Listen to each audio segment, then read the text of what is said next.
Okay, so you know how you were saying you saw some headlines about Greenland Mm-hmm. and how it could become like a U.S. state? Yeah. It really like grabbed your attention, didn't it? Definitely. It's one of those things you see and you're like, wait, what? Yeah, Yeah, and then you start thinking about it more and you realize like, how would that even work? totally. So that's what we're going to do today. We're going to like dive into all the complexities of that. I'm excited. Yeah, you had a lot of good questions about it too. Yeah, Like yeah. you want to go way beyond just those headlines. For sure, I want the real story. Exactly. And like, who are the people involved? What would it mean for them? Uh, And like for the U.S., what would be the point? You know? Right. Okay. And there's one other thing. What's that? You mentioned seeing something about the Netherlands in some of the news. Yeah. And you're kind of confused about what that's all about. Yeah, I don't really get how they fit in. Let's clear that up right now. Okay. Greenland has never been a part of the Netherlands. Got it. It's actually Okay. part of the Kingdom of Denmark. Oh, okay. But here's the thing. It's what's called an autonomous territory. Autonomous. Yeah, and you were asking about that word too, right? Yeah. What does that actually mean? And you also had a great question about whether the U.S. has similar arrangements with any of its own territory. Right, because that's what I was thinking about. Like, how does that work? So basically, autonomous means Greenland gets to govern itself. Oh, okay. In a lot of ways, they have their own parliament. They make their own laws So they're pretty independent then. in a lot of domestic areas. Right. Yeah, but Denmark still has control over certain things, Like what? like foreign policy and defense, those big picture things. I see. And as for the U.S., yeah, we have similar setups with some territories, Which ones? like Puerto Rico Okay. or Guam.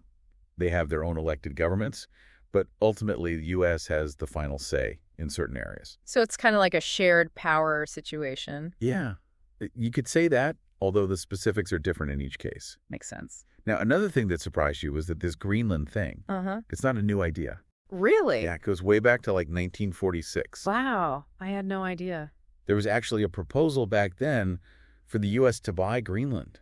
Wow. So it's not just a Trump thing. Nope, not at all. It just kind of went quiet for a while, you know, between then and more recently. Yeah, because I only remember hearing about it during the whole Trump presidency. Right. And then you were even more surprised when it came up again during the Biden administration. Yeah, like what's going on there? And you were wondering if other presidents had ever mentioned it publicly.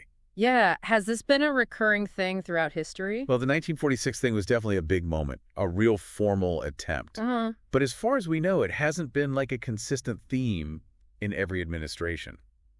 Interesting. Now, another point you brought up that's super relevant is that the U.S. already has a military base in Greenland. Right, exactly. And I was thinking, doesn't that mean we already have some kind of control there?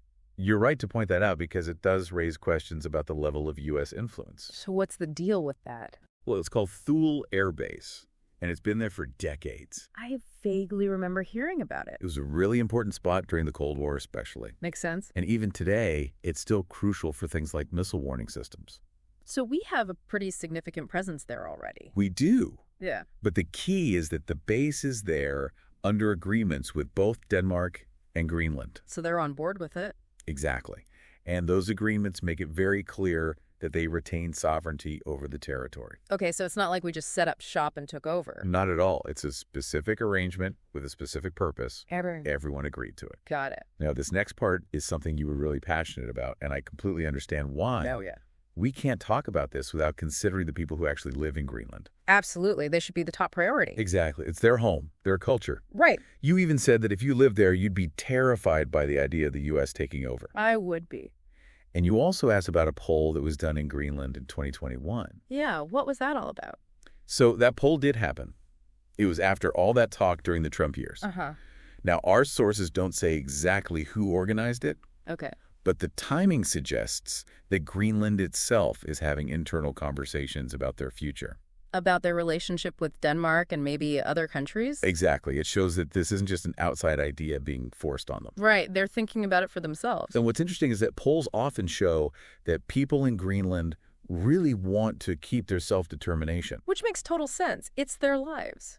You also brought up a really important point about how all this would affect the U.S. and Denmark's relationship. Yeah, like wouldn't that cause some serious tension? It definitely could. Denmark still sees Greenland as a part of their kingdom, even with the autonomy. Right. So any move by the U.S. would require a lot of careful diplomacy. Delicate conversations for sure. And you also wondered if Denmark would actually get anything out of this. Yeah, like what's in it for them?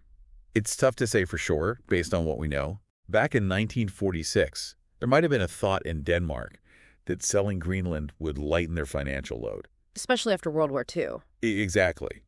But these days, it's a lot more complicated. Yeah, the world has changed a lot. It could hurt Denmark's global image and their own strategy in the Arctic. And potentially damage a long-standing alliance. Right, so it's not just about money anymore. Got it. Now, let's talk about the money for a second. Okay. Because you were speculating about how much Greenland would actually cost today. Yeah, like compared to that $100 million they offered in 1946. Right, and the difference is just mind-blowing. It's got to be way more now, right? Oh, absolutely. That $100 million was a lot back then. But today it's peanuts. I bet. You got to think about Greenland's location in the Arctic. Uh-huh. The potential resources, although our sources didn't get into specifics on that, Right. and just the sheer size of the place. It's massive. We'd be talking billions, probably way more. Wow. So the big question is, would it even be worth it for the U.S.? Would those benefits outweigh the cost? Exactly. Yeah. It'd be a huge investment with no guarantees. Yeah, that's a gamble. And speaking of size, you wanted to get a sense of how big Greenland really is. Yeah, like how does it compare to, say, Texas? Well, hold on to your hat, because Greenland is roughly 3 times the size of Texas. No way. Way. Seriously? Seriously, it's gigantic. Yeah. That brings up another important point you made. What's that? You can't exactly build cities on ice sheet. Right. You can't just plop down a metropolis on top of ice. You even wondered if the habitable part of Greenland might actually be smaller than a state like Nevada. Yeah, that's what I was thinking. And you're right on the money. Really? About 80% of Greenland is covered by that massive ice sheet. Wow. So the livable areas are mostly along the coast. And yeah, it's probably smaller than Nevada. That really puts it in perspective. And that leads to your next great question about the practicality of actually building on or near that ice sheet. Yeah, like how thick is that thing? Well, in some places, it's several kilometers thick. Mm-hmm. Kilometers. That's thousands of feet of solid ice. That is unbelievable. So imagine trying to build something stable and long-lasting on top of that. It doesn't sound easy. It's a huge engineering challenge. And you're concerned about the ice, moving that spot on. It's not just sitting still, right? Definitely not. Glaciers flow constantly at different speeds, but they're always moving. So anything you build could get crushed or swept away? Pretty much. And that movement puts a huge amount of force on anything nearby. Wow. Now, we do have research stations and small facilities in icy places. I've seen pictures of those. But building something big and permanent directly on the main ice sheet, that's a whole other level. that would be incredibly complex and, like you said, incredibly expensive. And risky. Super risky. You'd have to worry about stability, safety, all those things. Have people come up with any designs for that kind of environment? There are some innovative designs for polar regions. Like what?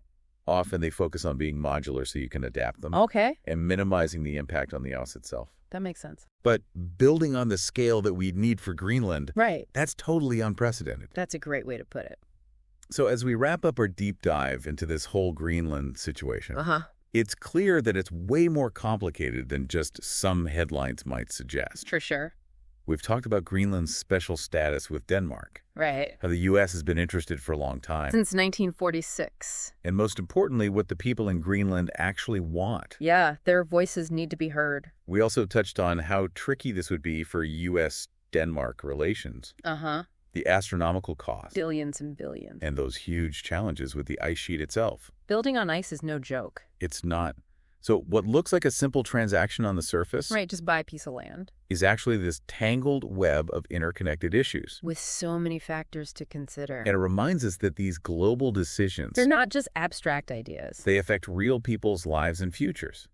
Absolutely. And they involve history, geography, economics, all mixed together. It's a big, messy puzzle. It is. So as you keep thinking about all this, I will. remember the Greenlandic people's right to choose, Mhm. the delicate diplomacy involved, All right. and those massive hurdles of money and engineering. It makes you wonder what it all means for the future. Exactly. What does this whole conversation about acquiring Greenland tell us about national borders in the years to come? In a world that's constantly changing. And how countries will try to get those strategic advantages. Yeah, what does it all mean? It's definitely something to think about. It really is. Thanks for diving in with me. My pleasure. Until next time. See ya.